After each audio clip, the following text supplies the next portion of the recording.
name is Pratima Gupta and I am your assistant teacher. Today I am going to explain this chapter. The name of the chapter is Indian Freedom Struggle, the first war of independence.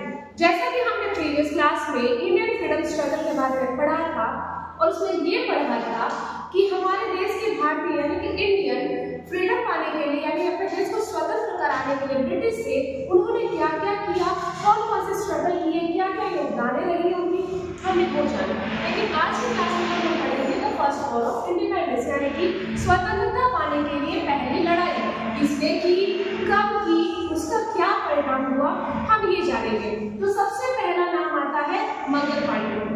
Mangal Pandey इतने ज्यादा देशभक्त थे, देश प्रेमी थे कि अपने देश को स्वतंत्र कराने के लिए उन्होंने 29 मार्च 1857 को ब्रिटिश ऑफिसर के ऊपर अटैक कर दिए और इस अटैक का उनको ये कंक्लूजन हुआ कि उनको फांसी पर चढ़ा दिया गया यानी कि हैंग कर दिया गया। फर्स्ट पॉइंट ही था हमारा फर्स्ट वॉर ऑफ इंडिपेंडेंस, जैसे कि मैंने आपको बताया कि इंडिपेंडेंस पाने के लिए हमारी पहली लड़ाई, तो उसमें पहला नाम था Mangal Pandey, attack this officer on 29 March 1857. The next point is many Indian leaders participated in this war.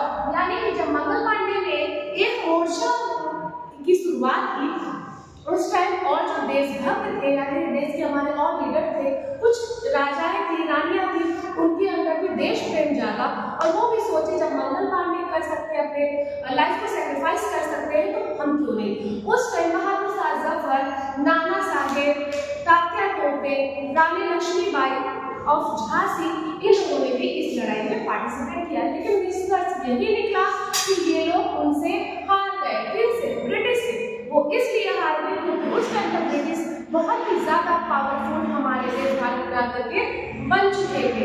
उसका कंक्लूजन क्या हुआ, the effect of the war यानी कि इस रिवॉल्ट का, इस विद्रोह का क्या कंक्लूजन निकला।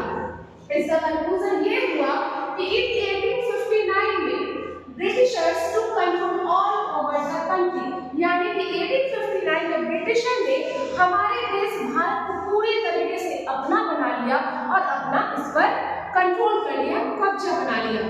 फिर क्या हुआ, अब ब्रिटिशर तो आ ही गए थे, तो जैसा कि एक राजा जरूरी होता है एक देश चलाने के लिए, ऐसे ही हमारे इंडिया में अब एक राजा की जरूरत थी, जबकि कोई भी इंडियन लीडर नहीं था जो कि इतना पावरफुल हो पाए जो अपने देश को बचा पाए ब्रिटिशर से।